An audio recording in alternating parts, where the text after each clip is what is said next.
Okay, let's unpack this. Have you ever, really wondered what makes the biggest difference when you're trying to learn a new language? Especially English. Mm-hmm. I mean, not just like which book to buy or what app is best, but the real underlying why and the specific how that actually works. Yeah, the stuff that sticks. Exactly. So today, we're doing a deep dive into precisely that. We're looking at the science behind how we learn languages, the daily habits that really build fluency. And those tricky pitfalls. The common mistakes people make, often because of their first language, right? Yeah. And sort of the bigger picture of how effective teaching works. It's all about shifting from just, studying English to actually using it, isn't it? Yeah. And getting those nuances that make it sound, natural. Absolutely. And we've gathered insights from a really great mix of sources. We've got practical daily routines from YouTube, more academic takes on language teaching. And even native speakers just chatting about the common errors they hear. Really candid stuff. Yeah, the goal here is basically to give you a shortcut, to get you properly informed on what it takes to speak English with, real confidence. So if you're ready to find out how to seriously boost your English communication, maybe even with just, say, 15 minutes a day, and understand why some mistakes are just so persistent, how to tackle them, and grasp that core philosophy behind modern language learning, then let's get started. Let's do it. Okay, we've set the stage for this deep dive into the why and how. And that why, it really kicks off with understanding how consistency taps right into your brain's wiring. So tell us about the science behind that daily effort. Why is consistency just so fundamental? It really is foundational. I mean, think about your English skills like a phone battery. Okay. If you don't charge it daily, it just doesn't perform well, right? It runs down. Your brain needs that consistent input, that daily charge of practice. Small, consistent actions are genuinely way more effective than trying to do these huge, infrequent cramming sessions. Honestly, even just 15 minutes a day, if you really do it every day, it can be incredibly powerful. So it's not about hours and hours necessarily. Exactly. The secret isn't how long you practice, but how effectively you use that time, how much you actually engage your brain. That's a great way to put it, the daily charge. But how exactly does this consistency help our brains? What's actually happening, under the hood? Well, what's really fascinating is why it works so well neurologically. Yeah. Think of your brain less like a filing cabinet and more like a muscle network, or maybe a web of pathways. Okay. Learning a language uses specific zones. You've got the hippocampus, that's kind of like your new lesson library, Yeah. forming memories for words and grammar. Right, memory center. Then Broca's area, that's your speaking gym, vital for actually producing language. And Wernicke's area helps you understand your comprehension center. Got it. Consistent practice isn't just about adding new info. It's actively building and strengthening the sort of neural superhighways between these areas. Making the connection stronger. Precisely. It makes recalling and using the language faster, more automatic.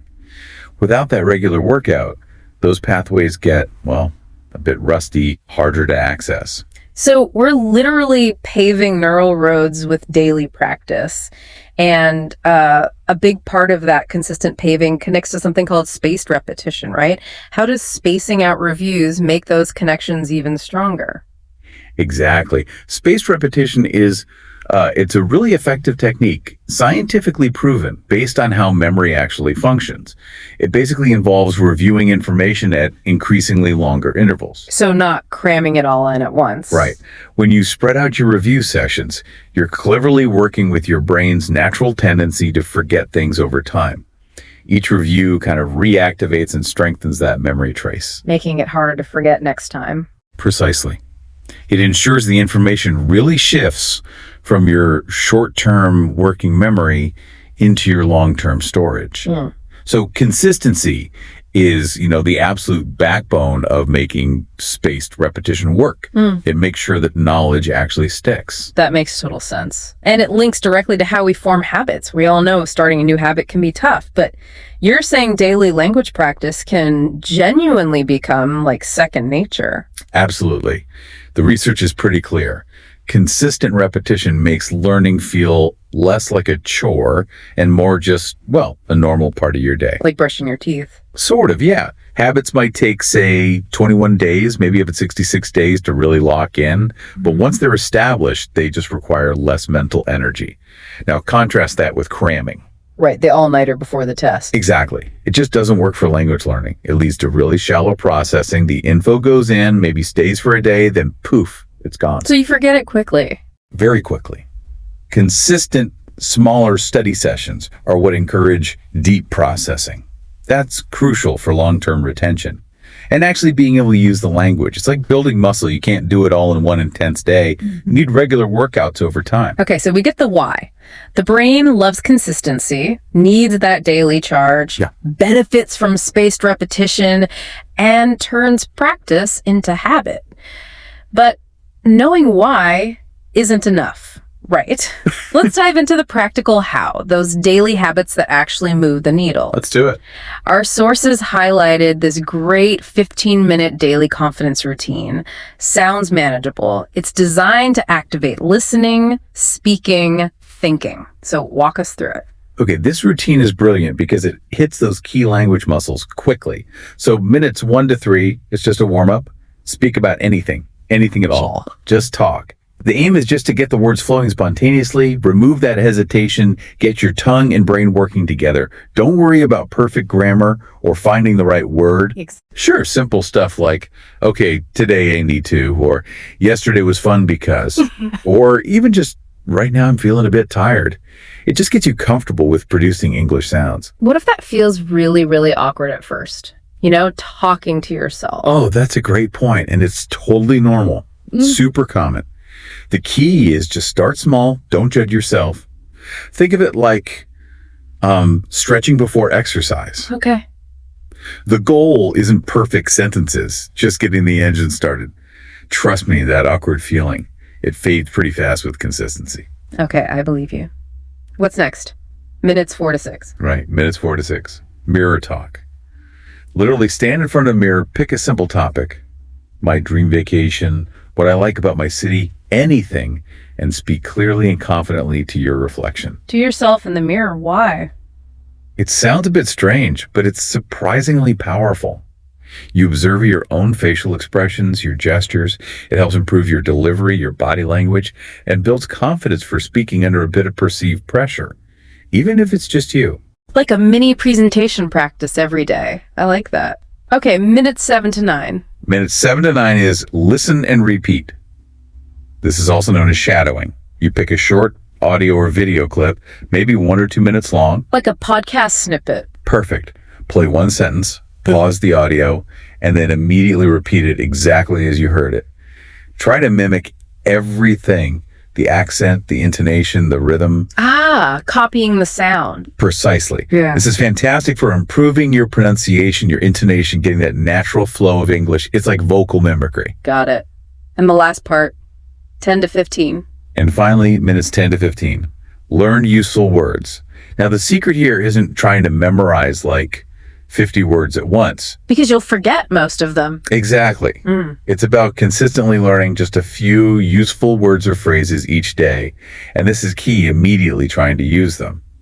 In your mirror talk, maybe, or just thinking of sentences, repetition is vital for making them stick.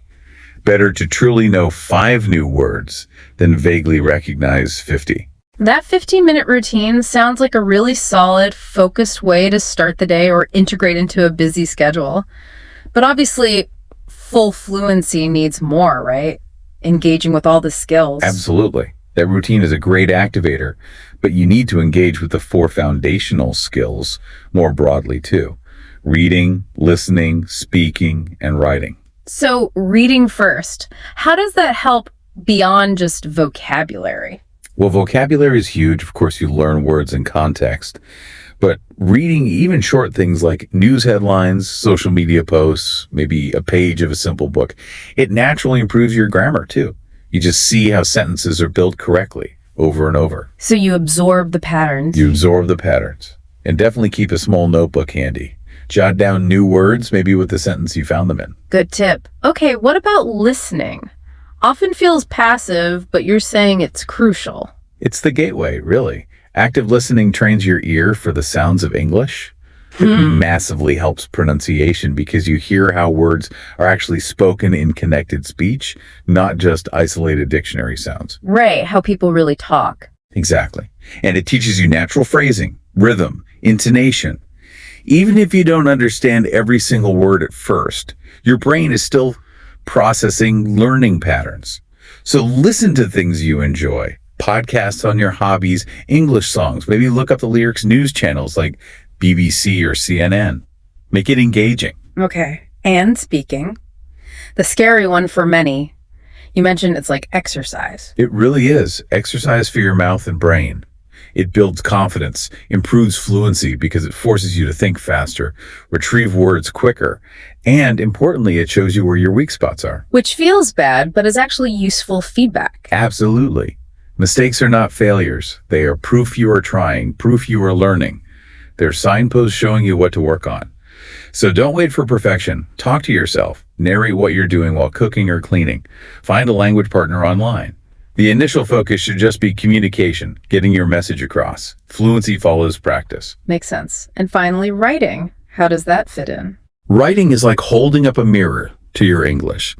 It forces you to slow down, think consciously about word choice, grammar, sentence structure. It really helps solidify new vocabulary, practice different sentence patterns, and organize your thoughts logically. How to start small. Super small.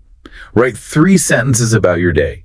Post a comment in English on social media. Start with simple words, simple sentences, then gradually build complexity as you feel more comfortable. Okay, so we need to engage with all 4 skills, but how we engage matters too, right? You mentioned active versus passive learning. Yes, this is a crucial distinction.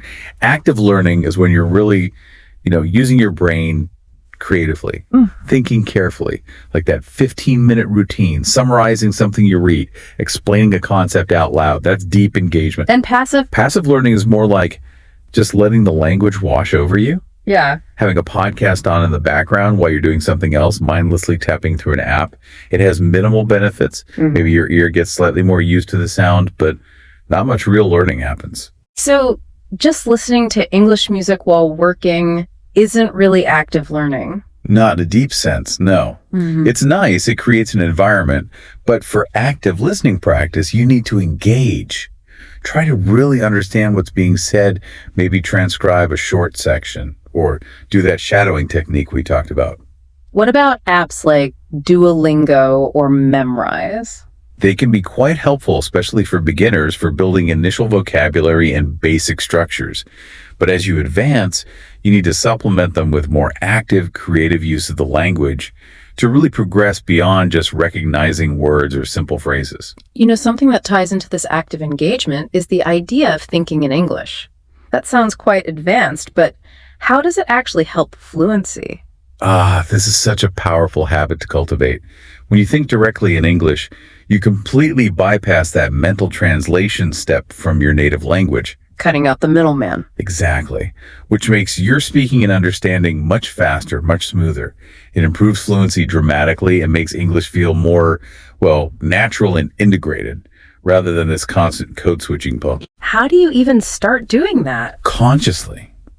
When you see an object, say, a tree, make yourself think the word tree in English, not your native word first. Try planning your day, just simple steps in English in your head. Okay, first I need to make coffee, then I'll check my emails. Little internal monologues? Yes.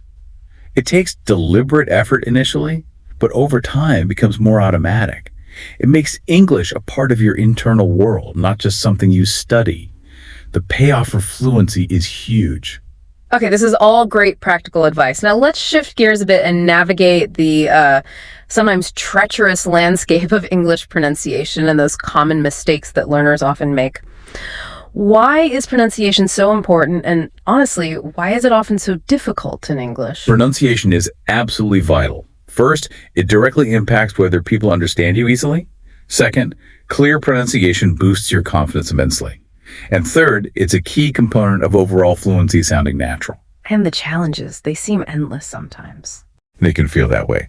A big one is the disconnect between spelling and sound. English has, 26 letters, but around 44 distinct sounds or phonemes. That's almost double. Right, so you get the same sound spelled differently. Think of the long E sound in we, tree, teach, all spelled differently, same sound. Or the opposite. Or the opposite. Same spelling, different sounds. Like the letter E in bed, she, and the unstressed the. 3 different sounds from one letter. And then there are the silent letters. Oh yeah, silent letters everywhere. The K in knife, the B in comb, W in right. And sometimes extra sounds appear that aren't even in the spelling, like the W sound we add in queen, or the Y sound in uniform. It really is a minefield. It can be. And that's just individual letters. Then you have tricky individual words. Homonyms, same spelling, same pronunciation, different meanings, like bat, the animal, and bat for baseball. Or can. I can open this can. Perfect example. Then homographs.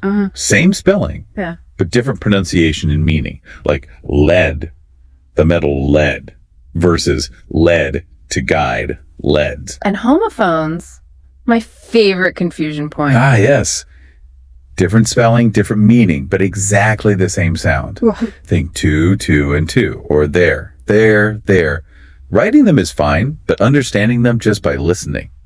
Tricky. Definitely. They're going over there to get their coats. You only hear one their sound. Exactly. And it gets even more complex when we talk about connected speech. This is how words morph and blend together when we speak naturally at speed. It often catches learners completely off guard. Like how want to becomes wanna. That's a classic example. Huh? Or how he's in can sound almost like one word, he's in.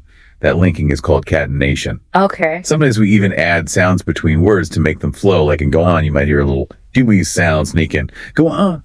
That's called intrusion. Our mouths are just looking for the easiest path. Lazy mouth. Pretty much. And sometimes sounds get dropped entirely, especially when similar consonants bump into each other, like next day or Why? Must be. That's elision. Okay. And then there's assimilation, where one sound actually changes to become more like a neighboring sound. Like good boy might sound a bit like good boy, or get bored can sound like get bored.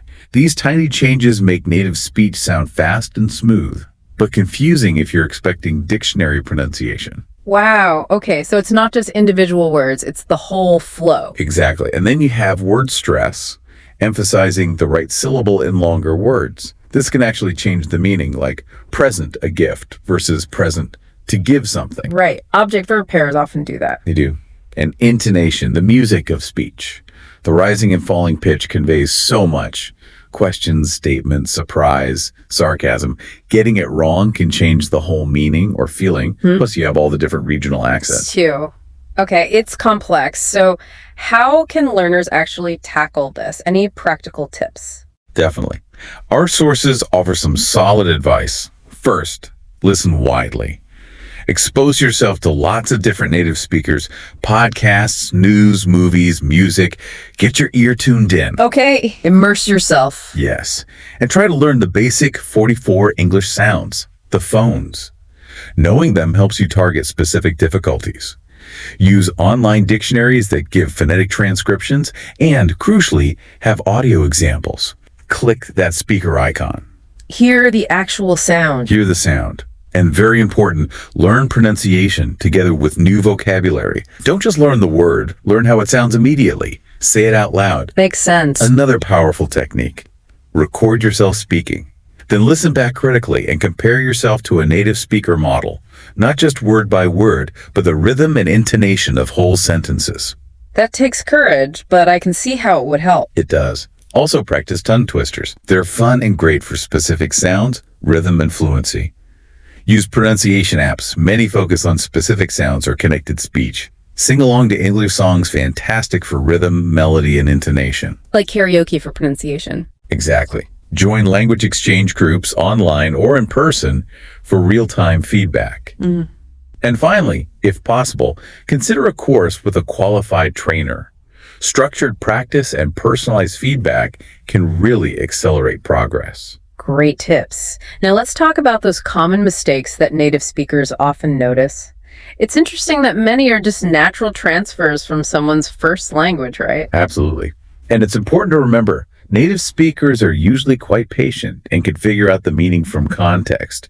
But yes, certain patterns do pop up frequently across different language backgrounds. Okay, like in grammar and syntax. I know one common one is asking, how is this called? Classic example. Instead of what's this called, it's often a direct translation from languages like Spanish or German. Makes perfect sense in the learner's L1 structure. So right, and articles A and always tricky. Extremely common, especially for speakers whose first languages don't really use articles or use them very differently. Think Slavic languages, many Asian languages. Finnish is often one of the last things to get polished, even for very fluent speakers. A subtle tell. Interesting. What else in grammar? Misusing time words, like since versus for. Saying, I live here since 6 years instead of for 6 years. Yeah. Or mixing up until and by for deadlines. Finish the report until 5 p.m. when you mean the deadline is 5 p.m. So it should be by 5 p.m. Ah, okay. Deadline versus duration. Exactly. Also, incorrect verb forms. Issues with auxiliary verbs like did you drove instead of did you drive, or I couldn't imagine instead of imagine, and adding ed to irregular past tense verbs like eated or goed. Happens a lot with beginners especially. It does. Overusing the present progressive is another one. Every day I am going to work instead of the simple present, I go to work. Using the wrong prepositions like interested of instead of interested in. Oh yeah, prepositions are tough. They really are. Pluralizing uncountable nouns is another big one. Saying feedbacks, equipments, informations, furnitures, knowledges, stuffs. Native speakers just don't pluralize those. Right, just feedback, equipment. Subject verb agreement issues. Like the team are happy. Although, interestingly, that's sometimes okay in British or Irish English, but sounds off in American English, misusing this and that.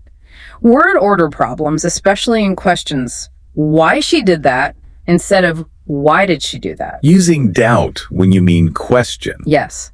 Or mixing up adjectives ending in ing and in, like I am interesting in history instead of interested. Okay, lots of grammar points. What about vocabulary and idioms? Literal translations are a major source of interesting phrases like I lost the bus instead of I missed the bus. Makes sense if your language uses lose there. Exactly. Or saying I have 25 years instead of I am 25. Even medical things, hearing I got mushroom when someone means a fungal infection. Oh, wow. Then there are those fake English words used in other languages that cause confusion. Like in German, handy means mobile phone or beamer means projector. A native English speaker wouldn't know what you meant. Right, projector and cell phone or mobile. Misusing idioms or common phrases slightly, like it's right on the tip of my tongue, is correct. But slight variations sound off. Using what, when, which, or that would be more natural. Seeing touristic instead of touristy. Touristy feels more natural, yeah. It does. And a funny one, using thanks a lot, completely sincerely. Native speakers often use it sarcastically, so it can sometimes land wrong. Oh, interesting cultural nuance there. Definitely. You might hear comparing apples to pears instead of apples to oranges, or sometimes unusual compliments or forms of address, like calling someone master, which can sound a bit odd or overly formal depending on the context. Right. Okay. Any specific pronunciation issues that come up often? Yes, especially vowel sounds. Distinguishing between short and long vowels, or similar sounds like the I in sheet versus ship, or beach versus, well, you know, or cup versus cap. Often because learners' native language just has fewer distinct vowel sounds. So their ears aren't trained for those subtle differences. Exactly. Also, not picking up on stress and intonation cues. How emphasizing different words changes the meaning entirely. Like, I never said she stole the money, but maybe I implied it. Versus, I never said she stole the money, someone else did. That nuance is huge. It really is. And even basic things like mispronouncing using the sound before consonants when it should be the thu sound. Okay. And lastly, communication style. Sometimes learners overuse actually at the start of sentences, which can sometimes sound like you're correcting the other person, even if you don't mean to. Oh, hadn't thought of that. Addressing teachers as Teacher Sarah or Teacher John. Very common in English schools abroad, but sounds quite unnatural to native speakers outside that context. You just use their name or Mr. N's last name. Right. Over swearing, or using swear words in slightly the wrong context or intensity level. An awkward adjective order like the brown big dog instead of the big brown dog. English has a preferred order for adjectives. Size before color, usually? Usually, yeah.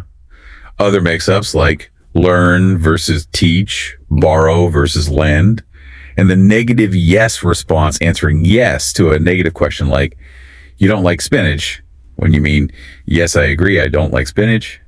That can be confusing. Wow. Okay. So many potential little tripwires. But again, mostly understandable. Just patterns to be aware of. So we've covered the nuts and bolts, the why of consistency, the how of daily habits, the challenges of pronunciation and common errors. But underpinning a lot of modern effective language teaching is a broader philosophy, often called the communicative approach, or CLT. What exactly is that, and why is it seen as so important for fluency? Right, communicative language teaching, CLT. It's less a single rigid method and more of an overall approach. Its absolute core focus is on developing what's called communicative competence. Meaning It's not just about knowing grammar rules and vocabulary lists. It's about being able to actually use the language effectively, appropriately, and spontaneously in real life situations, getting your message across. So function over form, in a way. To some extent, yes, especially initially. It aims to develop all four skills: reading, writing, listening, speaking, because it recognizes they're all interconnected in real communication. Okay, so it's about using language, not just dissecting it. What are some of the key principles that guide this approach? Well, first off, it's fundamentally learner-centered. It starts with your needs, your interests, your reasons for learning. The learning experiences are tailored to be relevant and motivating for you. Makes sense. Keep the learner engaged. Exactly. Another huge principle is prioritizing fluency over accuracy in certain activities.